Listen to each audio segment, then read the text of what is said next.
நடிகை ஷாலினி திடீர் கவலைக்கிடம். மருத்துவர்கள் விடுத்த அந்த மிக முக்கியமான எச்சரிக்கை. அறுவை சிகிச்சை மட்டும் செய்யலை அப்படின்னா கண்டிப்பாக அது அவங்களுக்கு உயிருக்கு ஆபத்தாக போய் முடிய வாய்ப்பு இருக்காம். இப்போது மருத்துவர் விடுத்திருக்க அந்த எச்சரிக்கை தான் ஒட்டுமொத்தமாக அவங்க குடும்பத்தினர்கள் தாண்டி ஒட்டுமொத்த தமிழ் சினிமா ரசிகர்கள் அனைவருமே அதிர்ச்சி அடைய வைத்திருக்கு. நடிகை ஷாலினிக்கு என்னாச்சு? ஸோ அவங்களுக்கு இப்போது உடல்நலம் சரியில்லாமல் மருத்துவமனையில் அனுமதிக்கப்பட்டிருக்காங்க.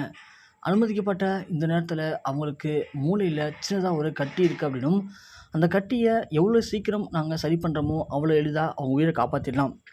அப்படி அதை சரி பண்ண முடியல அப்படின்னா அது அவங்க உயிருக்கு ஆபத்தாக போய் முடிய வாய்ப்பு இருக்கிறதா இப்போ மருத்துவர்கள் பதிவு பண்ணியிருக்காங்க. மிக முக்கியமான தகவலை. இந்த தகவல் தான் இப்போது அவங்க குடும்பத்தின் அனைவரையுமே மிகப்பெரிய ஒரு உச்சக்கட்ட சோகத்தில் முழுக வச்சிருக்கு. சொல்லப்போனால் இந்த செய்தி கேட்டு நடிகர் அஜித்குமார் ரொம்பவுமே கண் கலங்கியிருக்காரு, நிலை குலைஞ்சு போயிருக்காரு. அஜித்குமார் தமிழ் சினிமாவுடைய மிக முக்கியமான நடிகர். அவர் இப்போது விடாமுயற்சி அப்படிங்கிற படத்தோட ஷூட்டிங்கில் ரொம்ப பிஸியாக நடிச்சிட்ருக்காரு. இந்த படத்தோடைய கிட்டத்தட்ட ஒரு 90% வேலைகள் முடிவடைஞ்சிச்சாம். மீதி ஒரு 10% பணிகள் மட்டுமே நடந்துகிட்ருக்கு. அப்படி இந்த படத்தோடைய ஷூட்டிங்கில் ரொம்ப பிஸியாக நடிச்சிட்டு இருக்கும்போது தான் இப்போது ஷாலினிக்கு திடீர்னு உடல்நலக்குறைவு ஏற்பட்டிருக்கு. அவங்க உடல்நலக்குறைவு காரணமாக ரொம்பவுமே கவலைக்கிடமாக மாறியிருக்காங்க. அவங்களோட குடும்பத்தினர்கள் இப்போது சென்னையில் இருக்கக்கூடிய அப்போலோ மருத்துவமனையில் அனுமதிச்சிருக்காங்க. அவங்களுக்கு மருத்துவர்கள் இப்போது தீவிரமான சிகிச்சைகள்லாம் அளிச்சிட்ருக்காங்களாம்.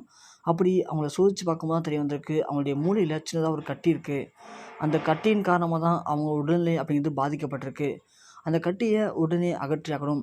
முதல்ல அவங்களுக்கு ஒரு சில மாத்திரைகள் கொடுத்து அதன் மூலயமா அந்த கட்டியை சரி பண்ண ட்ரை பண்ணி பார்க்கலாம். அப்படி அதில் சரியான பலன் அளிக்கலை அப்படின்னா தான் அவங்களுக்கு அறுவை சிகிச்சை பண்ணி அந்த கட்டியை அகற்றக்கூடிய நிலைமை ஏற்படலாம். ஸோ மூளையில் அறுவை சிகிச்சை பண்ணுறது அப்படிங்கிறது அவ்வளோ எளிதான விஷயம் கிடையாது. அது ரொம்பவுமே ரிஸ்க்காக போய் முடிய வாய்ப்பு இருக்குது. அதனால் இப்போது எடுத்த உடனே அறுவை சிகிச்சை பண்ணாமல் மாத்திரை மருந்துகளை சரி பண்ண ட்ரை பண்ண முடியும் அப்படிங்கிற மாதிரி மருத்துவர்கள் முதல்ல கொஞ்சம் நம்பிக்கை தெரிவிச்சிருக்காங்க. அப்படி மாத்திரை மருந்துகளை சரி பண்ணிட்டோம் அப்படின்னா எந்த பட்சம் கிடையாது.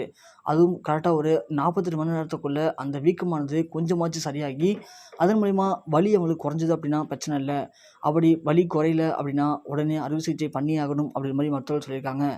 இந்த செய்தி கேட்டு இப்போது அஜித்குமார் அவர்கள் விடாமுயற்சி படத்துடைய ஷூட்டிங் அனைத்தையும் கேன்சல் பண்ணிவிட்டு இப்போது தமிழகம் விரைந்து வந்திருக்காரு. விரைந்து வந்த அவர் நேராக அப்போலோ மருத்துவமனைக்கு போயிட்டு அங்கேருந்து மருத்துவர்கள்ட்ட பேசியிருக்காரு. அவங்க உடல்நிலை என்ன பிரச்சனை அப்படின்றத கேட்டு அறிஞ்சு ரொம்பவுமே கண் கலங்கியிருக்காரு. அதன் பிறகு வேறு வழியே இல்லாமல் இப்போது 40 மணி நேரத்துக்கு தேவையான சிகிச்சைகள் தொடர்ந்து அளிக்கப்பட்டுருக்காம்.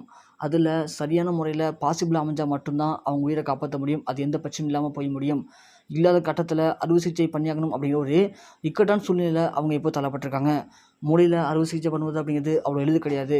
இப்போது அவங்க குடும்பத்தினர்கள் எல்லாமே உச்சக்கட்ட பயத்தில் ஆழ்ந்திருக்காங்க. ஸோ ரசிகர்கள் எல்லாமே அவங்களுக்கு எதுவுமே ஆகிடக்கூடாது, அவங்க நல்லபடியாக பூர்ண உடல்நலத்தோட மீண்டும் வீடு குணமாகி வீடு திரும்பணும் அப்படிங்கிற மாதிரி இப்போது கடுமையான பிரார்த்தனையில் ஈடுபட்டு வந்துட்டுருக்காங்களாம்.